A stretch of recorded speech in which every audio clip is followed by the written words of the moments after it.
Hey, Coach. We're going to play again tomorrow night. I told Jay, let's just do it again tomorrow. Doesn't get much better than that. The one word that kind of comes to mind after the tournament and then in this game is just resiliency of your team. Talk a little bit about how those guys just seemingly don't give up and came back from a 10-point deficit here. Well, I mean, they do know how to win. They learned that last year. And that's why I told them at the under 4 timeout. Like, you know, we've been in these games. Now, they have 2, by the way. They got 4 starters back. So, and there's really only one answer, man. At some point, you got to stop them. Now, that's easier said than done because they obviously, with putting 4 shooters around the line and backing you down, it's tough to deal with. It's not something you see every day, excuse me. So, but yeah, I agree with you, Trace. And, you know, these guys, even like Peyton Watson's going to, the guy's going to be a lottery pick. He's in there jumping around, cheering, the best attitude. Their physicality is just really, really, I told you, really hard to simulate the way they go after the basketball. It's impressive. I've always been a fan of it. My goal at Cincinnati was to get my team to play as hard as Villanova played. Once we got there, we went to 9 straight tournaments. So I thought it'd be great for us with our goals this year to have to play them. Because you never get – how many times did you think we had to rebound and somehow they got it? They knock it away, they take it away. So, yeah, we were relentless, but their effort's relentless too. You know, it's just that nobody should have lost this game. Coming out of last season, the COVID season, how was this environment? It's awesome. Heck, I'd take any environment. It was better than being able to hear my radio guys talking the whole game from last year. But again, I think it's hard. We've talked about this. I see Jeff just walked in. I mean, it's hard to get schedules with 20 games, 20 league games now.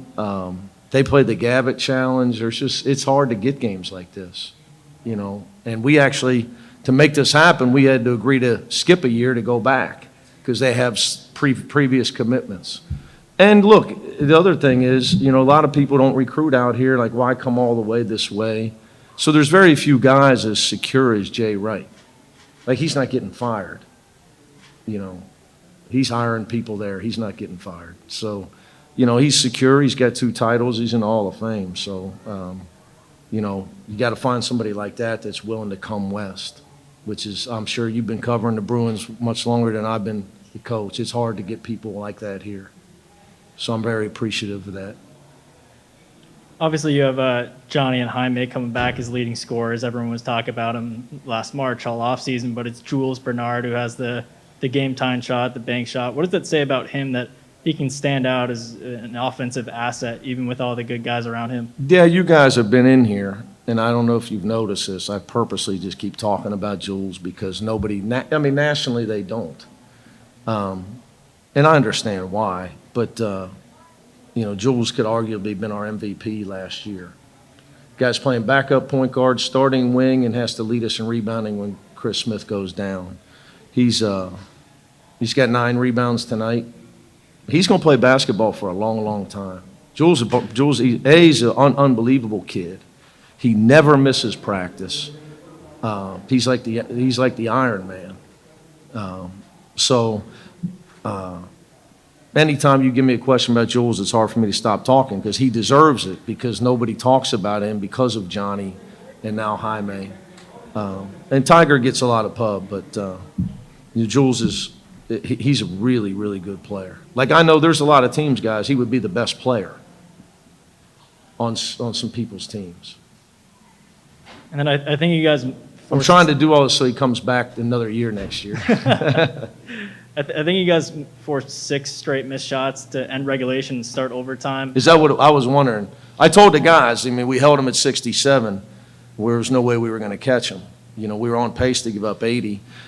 And that was our recipe for winning in the NCAA tournament. We had Alabama at 62 until we walked away from a 3-point shooter. We had Michigan at, 50 or 49, something like that.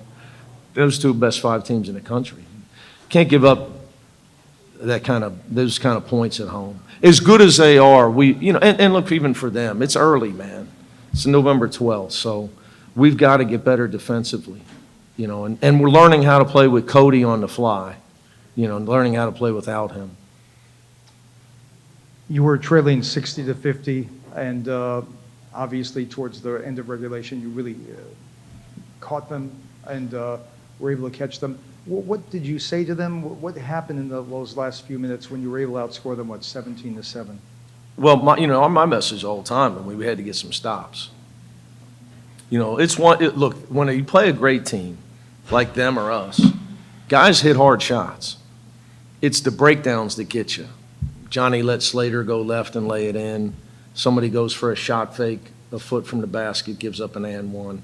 Jaime gave up a baseline drive for a dunk.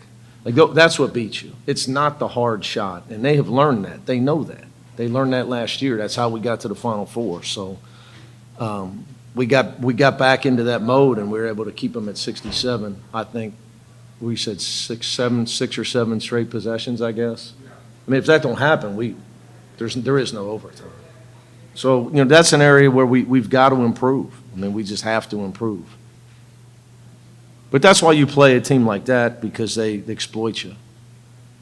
Yeah, Mick, this team seems to have a swagger about it. They really seem to play to the crowd, maybe more so than some other teams you've had. Where does that come from? Are you cool with that? They have more talent. In all seriousness, they do believe in themselves, Bill. Like when you watch them, even in the huddle, like they believe in themselves. And they know I believe in them. I mean, offensively, you see, we don't compliment. I believe in their talent, try to get the right matchup that we want. But defensively is, to win championships, you got to be able to stop a really good team.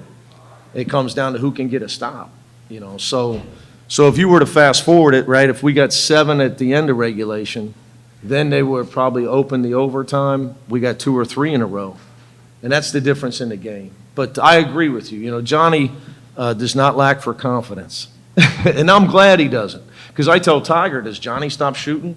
Because I'm trying to turn Tiger, into where he banged those 2 threes in a row. For us to get to where we want to go, like he's got to have the same swagger on offense that Johnny's got. That Jaime has it as well. So I agree that they have it, but that's because I think they believe in themselves and they're talented kids. You were pointing to this crowd at the end of the game. Yes. Anybody special? No, just thanking the students, everything I can to thank our students. College basketball is all about the pageantry. It's great that it's back, and I appreciate all the donors. But the students are the ones that bring excitement. They stand, they go nuts the whole game. Here, I try to continue to thank them and engage with our student body. I mean, we had 2,000 kids, I don't know if you know this, outside all day. I was passing donuts, then Martin and Josh brought them pizzas. I mean, you got to get your students here because the traffic stops everybody else. The students can walk. Did you ever imagine it would be, when you came here, it would be this full, this loud? Because it hasn't been like this in a long time. Well, you see, you would know that more than me. I did, because to me it's UCLA. This is how it should be. So, and it's hard on TV. But you're talking, I'm a basketball guy, so I've watched games from Pauley my whole life. After I got home from my game, especially when Ben's a good friend of mine, so especially when Ben was coaching. But even Steve is a friend, so, but I'm pretty close with Ben. So, I've been watching. So it's hard for me to say how this has been. But I'm a movie guy, so Field of Dreams, right? If you build it, they will come. Thank you. Thanks, Bill. Hey, Ben, I was wondering, who are you guys, what's going on? Nice suit tonight. Oh, thank Wow. you. Ben got dressed up, Jeff. Not to your level, but I'm trying. Jalen, I don't know if you could dress. I don't think you've dressed as Jalen Clark defensively at the end of regulation. Yeah. Huge stop, couple of rebounds, just changed. That's just who he is. He's still getting his rhythm back offensively because he missed 2 weeks with the concussion symptoms. Then he got a horrible head cold, so he's still getting his rhythm back. But there's a reason everybody brings value on a real team. And in a game like that, I mean, that one's a rough one for Peyton because you can talk about like Villanova I tried to tell you guys the other night. But until, like Jeff's seen them in person, I've coached against them. Until you see the way they go after every ball when it's on the floor or in the air, it's hard to describe to your team. But that's how Jalen Clark goes after every ball. You know, you got to have a guy like that. You know, so I love LA. My family's happy. I couldn't love it here anymore. But I had to have, when I saw Jalen Clark, you know, he got a little Bearcat written on him. So, Jeff, I had to have me, you know, got to have at least one of them guys, man. All right, guys, thank you.